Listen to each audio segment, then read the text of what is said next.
Itu setiap aku istirahat, setiap aku makan, setiap aku masuk pelajaran diikutin terus kok. Beneran nih, sumpah. Tapi terus pas aku liatin mereka kayak, hai. Terus kayak kabur gitu kan. Lo merasa komedi tuh sulit gak? Sulit.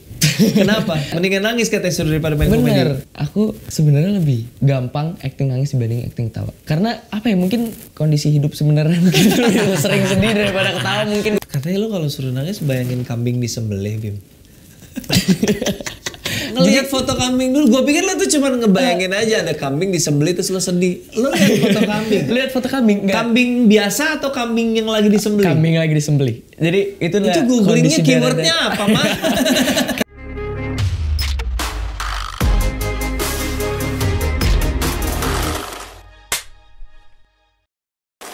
Selamat datang kembali di InFrame, sebuah bincang-bincang bersama para pelaku sinema. Dan hari ini gue kedatangan seorang aktor belia yang sudah beberapa kali satu film sama gue. Dan ini pertama kalinya InFrame mendatangkan aktor remaja. Ya, waktu itu pernah, tapi dalam rangka promo sebuah film. Kali ini kita datengin one on one, kita gali karirnya dan kita coba banyak tanya-tanya pertanyaan-pertanyaan sulit.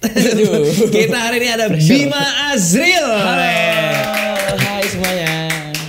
Tegang banget, Bim. Kenapa sih? Tegang banget ya kelihatan tegang kayak pertama kali kayaknya ya. Pertama kali interview one on one.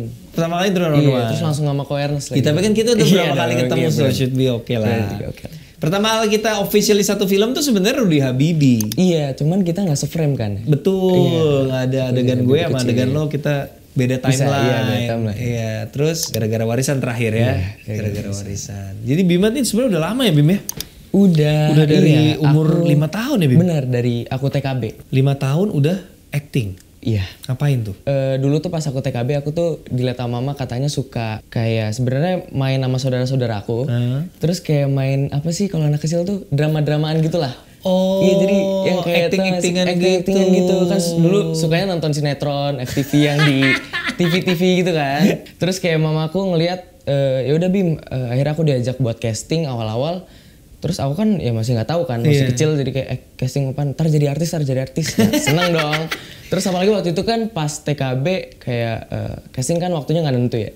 Jadi kadang-kadang ngambil waktu sekolah juga dan seneng bisa bolos, benar. Jadi kayak sungguh motivasi yang signifikan. Sebenarnya Bima termasuk salah satu ya, walaupun sekarang umurnya udah 17, bentar lagi 17 Sebentar lagi 17. Ketika waktu itu menyandang aktor cilik cukup banyak prestasinya ya, Bim ya. Nominasi, piala gitu. Iya, lumayan lah. Dapat award gitu tuh bikin ini gak sih, Bim, untuk aktor semuda lo tuh bikin gede kepala gak sih? Bikin kayak saya sudah hebat sekarang gitu gak sih? Ya lumayan sih, merasa besar kepala kayak, wih acting saya bagus juga ternyata. Kayak gitu sih. Tapi gak sampai kayak siapa sih yang ngajarin? Maksudnya kan manajer lo kan nyokap ya? Iya, nyokap. Tapi lo punya sosok mentor tuh siapa? Nyokap kah? Atau ada sosok lain yang kayak Bima, kamu tuh gini, kamu tuh langkah kamu ke depan tuh gini gitu, Bim? Penasaran? Sebenarnya nggak ada sih, sebenarnya nyokap bokap aja sih. Selama ini aku acting emang autodidak sebenarnya. Jadi emang aku belajar acting dan improve acting tuh ketika aku lagi di syuting film aja. Tapi gue baru tahu, gue pikir dengan sekian banyaknya film yang lo kerjakan, gue pikir lo homeschooling, ternyata tidak ya? Enggak. Kok bisa ya? Bisa karena gini ya, awalnya aku mulai sering main itu kan SD, ke SMP kan. Itu emang awal SD kelas 1 kan belum terlalu banyak. Jadi emang masih offline dan ya diterusin aja gitu sampai lulus. Terus pas masuk SMP tuh sempat ditanya, Bima mau masuk homeschooling nggak? Awalnya nggak mau karena aku takutnya kalau misalnya emang lagi nggak ada syuting, ya nganggur gitu, nggak ada temen. Jadi takutnya gitu. Terus aku juga pengen, apalagi pas SMA pengen ngerasain, katanya SMA tuh masa-masa paling seru. Ya, jadi aku pengen ngerasain. Nggak mau missing FOMO. Iya, FOMO. Bener. Jadi nggak mau merasa FOMO. Jadi kayaknya ya udah deh, kayaknya masih bisa deh ngambil biasa, nggak yang homeschooling gitu. Meskipun ya ternyata susah juga untuk membagi waktu. Tapi sekolahnya baik banget ya, support gitu. Support. Karena memang di sekolah itu bukan lo doang yang kayak gitu, yang punya karir di bidang seni. Di bidang seni sih aku doang sih. Cuman ada sih yang lain, cuman bukan di bidang seni dan izinnya nggak sebanyak izin aku. Kayaknya tuh siswa paling banyak bolos di sekolah itu rekornya aku kayaknya. Tapi survive ya? Nggak di DO, nggak apa ya? Enggak. Untungnya bisa lah. Nah lu kan pelan-pelan mulai makin aktif film. Kalau sinetron pernah gak sih Bim? Selain dari yang awal-awal itu? Sinetron pernah tuh terakhir kalau nggak salah SD deh.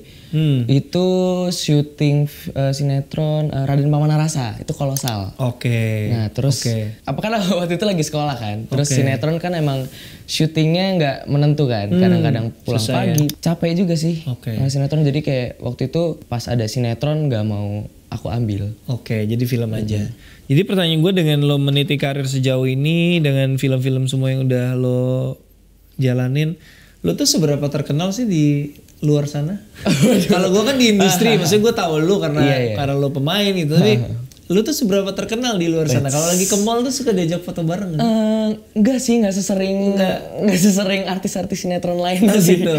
Jadi belum terlalu ya. Belum terlalu. Followers berapa followers sekarang? Followers sekarang nggak banyak lah, 75.000. 75.000. IG. TikTok main? TikTok nggak sering sih, cuma 15.000 gitu sih. Jadi jarang tuh tiba-tiba Kak Bima foto bareng gitu? Jarang. Tapi pernah, tapi nggak yang sering-sering banget juga sih setiap mall. Nah terus lu ngerasa awkward gak sih sekarang lu ada di masa transisi dari aktor cilik? Iya. Sekarang lu kan umurnya umur udah mau 17 nih. Kan aktor remaja tuh kayak lebih susah di calling ya, kayak aktor cilik tuh kayak banyak kebutuhannya gitu. Aktor remaja nih kayaknya memang nanggung gitu. Sinetron lebih banyak sebenarnya Bim, aktor remaja tuh Bim sebenarnya dibandingin film ya kayaknya.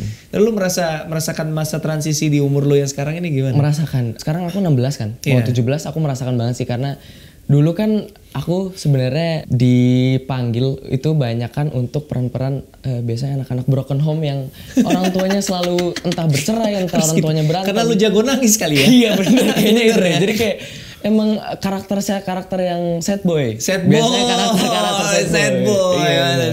Biasanya karakter sad boy dan sekarang kayaknya kalau mau masuk ke yang anak kecil kayaknya udah kegedean. Mau masuk yang kegedean kayaknya masih kekecilan gitu. Jadi ya masa-masa nanggung ini dan ya aku harus itu sih ngisi dengan aku pengen masuk kayak kelas-kelas acting. Musik juga lagi sering di Instagram gue liat main musik. lagi ngedalamin pengen musik juga sih, lagi pengen les nyanyi dan lain-lain. Jadi tapi udah menentukan ya kayaknya karir gue ke depan sampai dewasa akan di sini. Iya.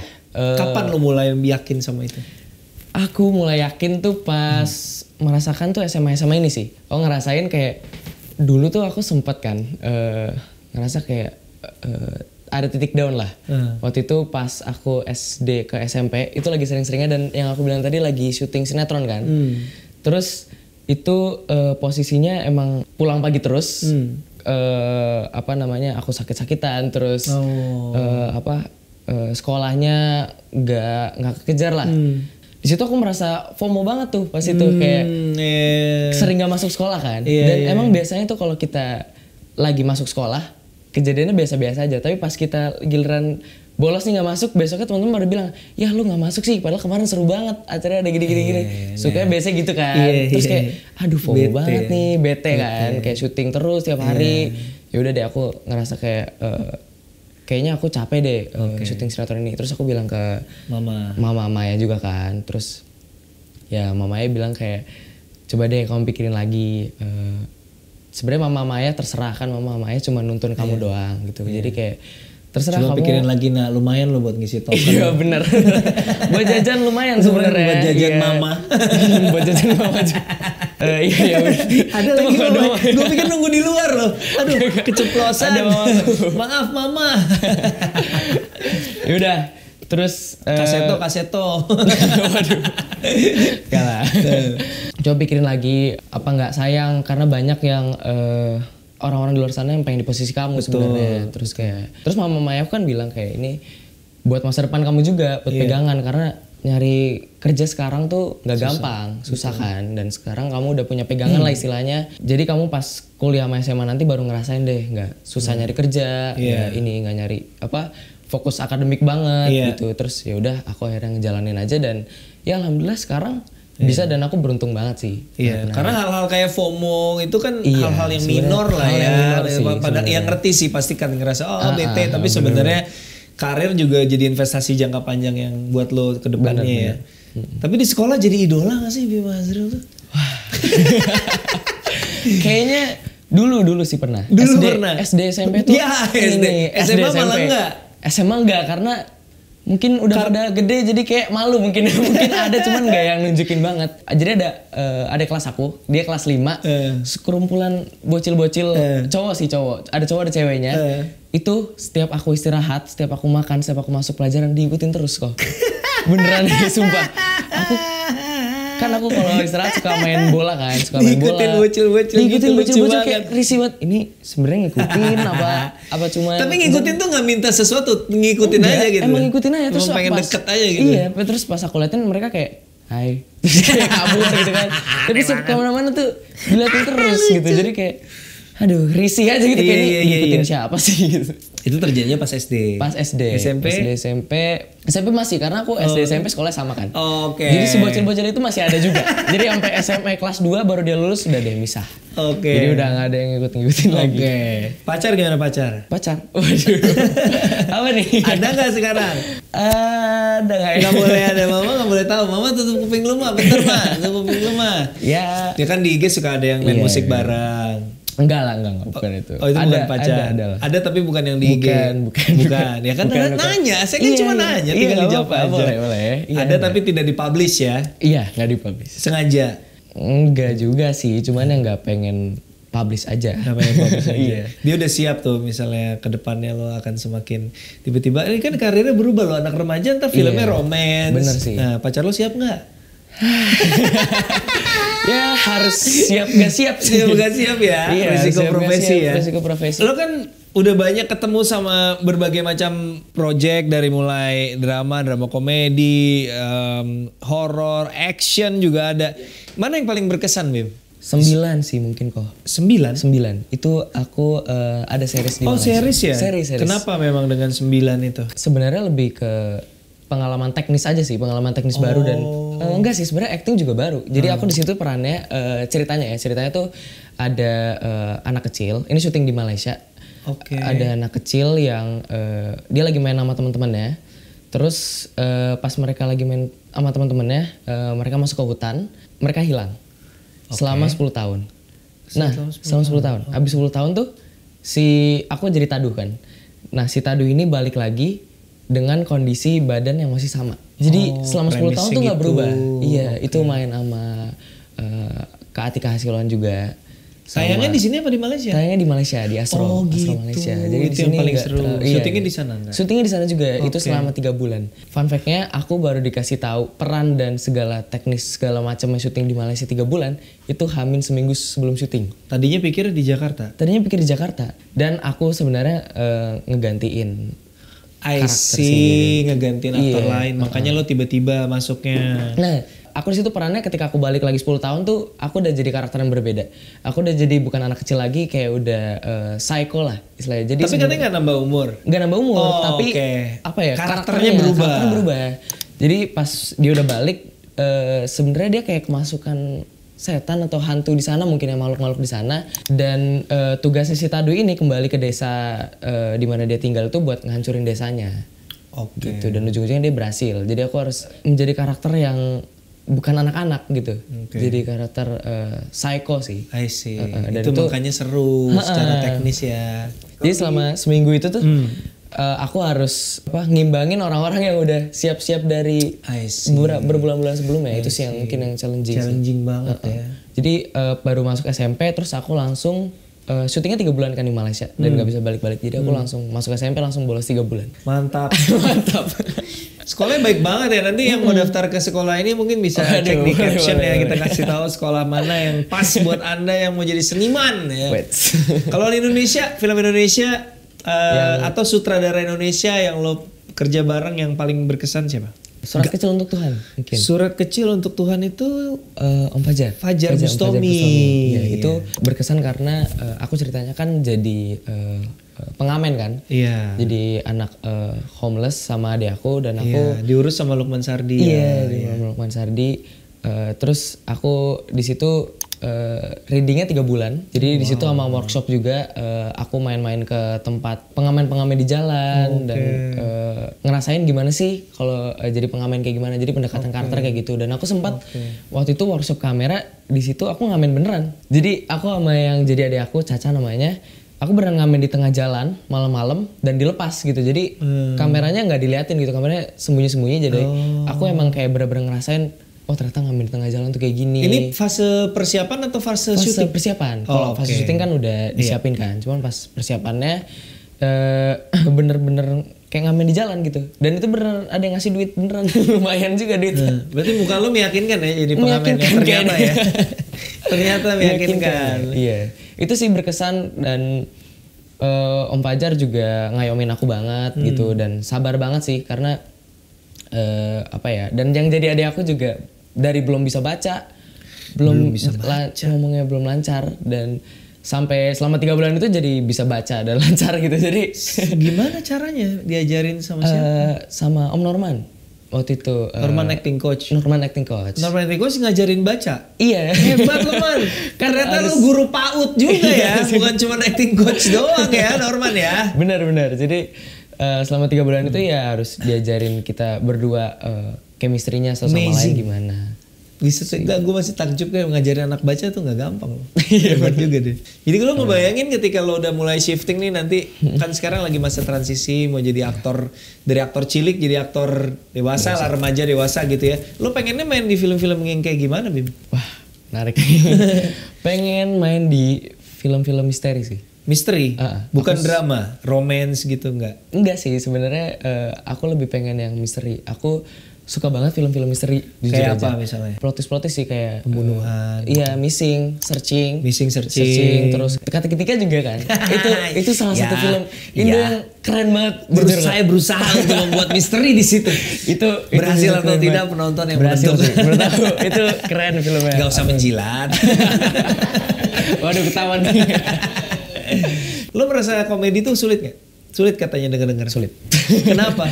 Karena mendingan nangis katanya suruh daripada main komedi. Kenapa sih? Aku tuh ya kalau main komedi, aku tuh nggak bisa acting ketawa kok. Nggak bisa acting ketawa? Aku sebenarnya lebih gampang acting nangis dibanding acting ketawa.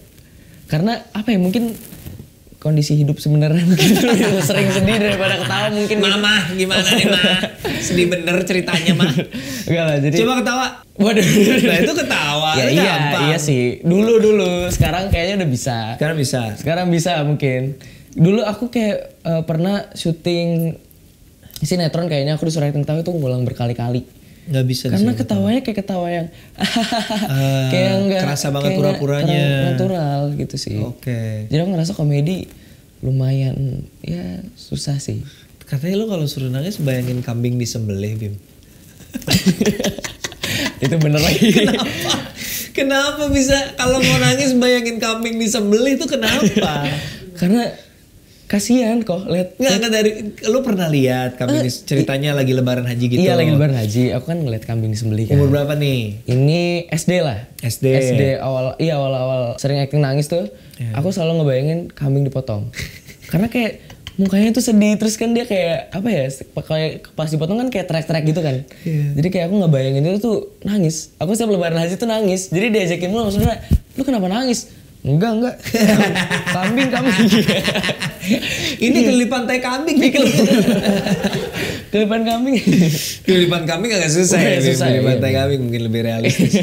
Tapi itu bisa lu bawa sampai sekarang masih? Kalau sekarang lebih ke masuk ke dalam ceritanya, ngedalamin bener karakternya.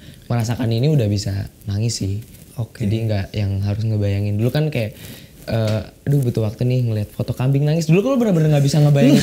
Tunggu bentar, lu ngelihat foto kambing dulu? Foto kambing dulu, itu sama mama. Ngelihat foto kambing dulu, gue pikir lu tuh cuma ngebayangin aja ada kambing disembelih terus lu sedih. Lu lihat foto kambing? Lihat foto kambing? Enggak. Kambing biasa atau kambing yang lagi disembelih? Kambing lagi disembelih. Jadi itu googlingnya keywordnya apa mah? Kayaknya pas ini difoto gitu ya, pas lagi dipoto nggak difoto. Kapan terakhir kali teknik kambing nangis ini dipakai? Di Mendua kemarin Mendua series masih dipakai nggak tuh teknik kambing nangis? Udah enggak sih. Udah enggak ya? Di mana ya? Karena di gara-gara warisan lu nggak pakai teknik itu. Seinget gue nggak. Pas lu adegan nangis surat dari panggilan timnas itu kan lo nangis itu, seinget gue nggak ada kambingnya. Iya benar. Udah enggak sih. Terakhir kapan ya? Mungkin sinetron kali ya, FTV gitu. Oke. Selain nyanyi ada hobi lain gak yang kita nggak tahu, Bim?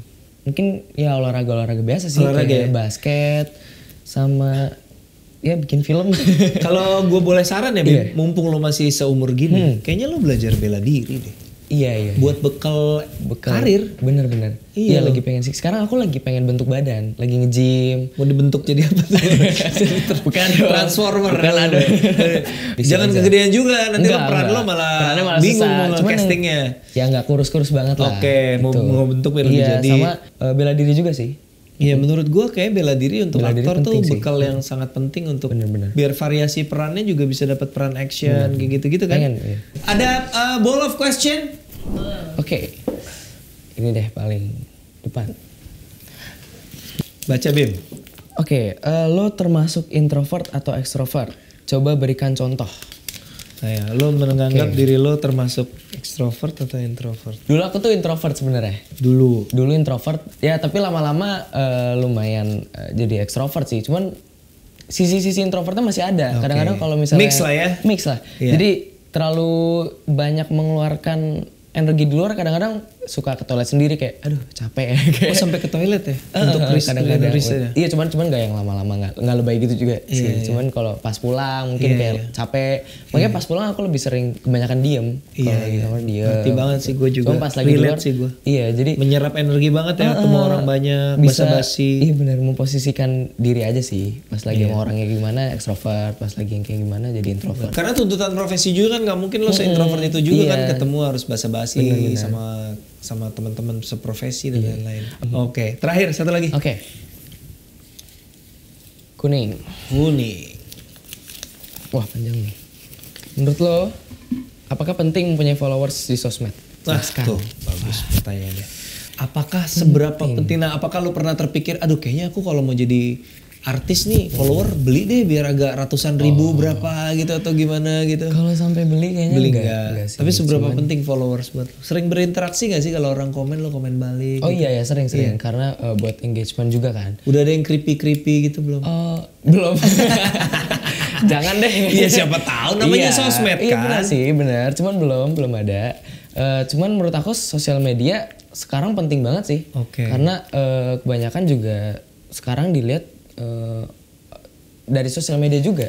Kayak kebanyakan sekarang casting director juga ngeliatnya dari sosial media. Dan seberapa sering kita juga ngepost itu juga dilihat gitu kan. Jadi makanya lu udah foto nyanyi, main gitar kan, foto bela diri, casting director, wah Bima bisa segala macem nih. Iya benar, sebenarnya pencitraan. Iya bukan pencitraan, itu namanya menebar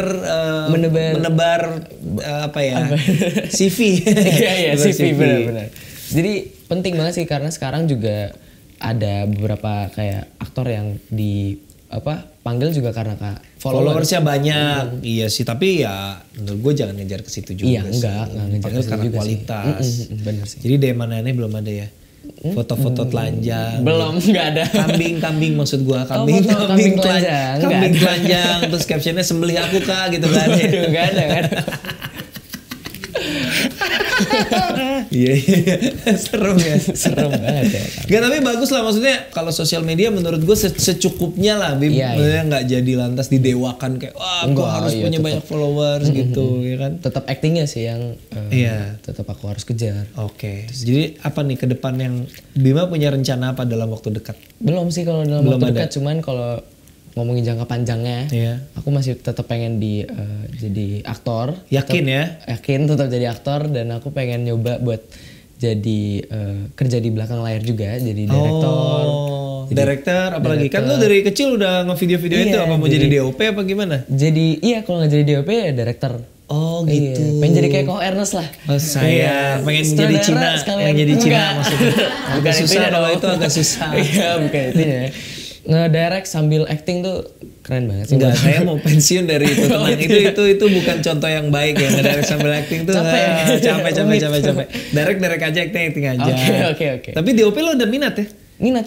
Itu pusing loh menurut gue tuh. Iya. Teknis banget, apa skillnya tuh banyak banget hal teknis yang harus lu pelajarin. At the end of the day main rasa, tapi untuk bisa nyampe ke sana tuh hal teknis yang dipelajarinnya banyak banget. Aku jurusan mau ngambil di kuliah juga pengen ngambil, kalau nggak DOP ya directing. Itu sih. Jadi dalam jangka panjang ya pengen jadi saudara muda lah. Asik. Kayak Umay. Umay, Anda inspiratif sekali loh. Keren banget lo bisa bikin. Kalau lo pengen jadi kayak Umay ya lo harus meniti karirnya lewat jejak karir Umay dulu, bikin album di KFC dulu. Oh gitu ya. Kan udah nyanyi nih. Sesuai kan udah nyanyi. Masuk KFC dulu, bikin album dulu di KFC. Ya kan. Pengen bikin film-film yang cuman ada di satu set. Kayak 12 Angry Men. 12 Angry Men. Lu referensi film lu tua juga ya? Iya lumayan. Lu suka nonton film-film lawas ya? Lumayan sering tuh. 12 Angry Men tuh salah satu film yang paling mind blowing sih buat gue. Keren. Kayak bagaimana satu persatu mengubah dia berubah satu-satu gitu. Keren. Jadi buat teman-teman yang suka film kayak drama thriller gitu, 12 Angry Men tuh unik sekali. Ini film tahun 60-an atau 70-an itu lama banget. Iya 70-an ya. Jadi ceritanya sepanjang film itu hanya tentang juri yang mau memutuskan si pembunuh ini bersalah atau tidak gitu. Jadi cuman setnya tuh cuma ruang juri, toilet ya, sama ada pantry atau apa di situ aja. Jadi bagaimana juri-juri ini gara-gara awalnya cuma satu orang yang beda sendiri, pelan-pelan satu orang ini mulai meyakinkan yang lain sampai akhirnya semuanya setuju sama sih. Gitu. Ya itu lah. Nggak semuanya sih tapi seru banget 12 Angry Men. Gue juga lupa nontonnya di OTT mana, tapi kalau suka sama film lo harus nonton 12 Angry Men. Bagus. Jadi ada film John Cusack judulnya Identity. Ceritanya tentang orang yang di satu Lost Man suatu malam mereka terperangkap karena cuaca buruk dan segala macam.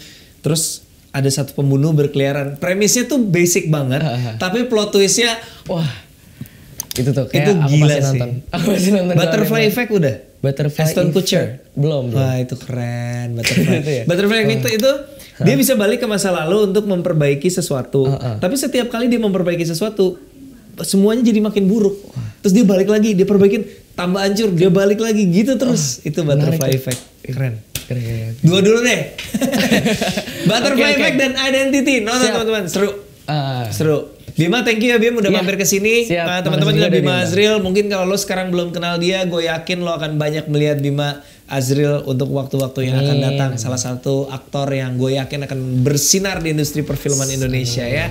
Thank you banget teman-teman udah menyaksikan In Frame, bincang-bincang bersama para pelaku sinema. Kalau suka sama konten ini, kamu bisa bantu dengan cara like atau komen untuk membantu konten ini sampai ke teman-teman kamu. Sampai jumpa di In Frame episode berikutnya. Dadah. Bye-bye.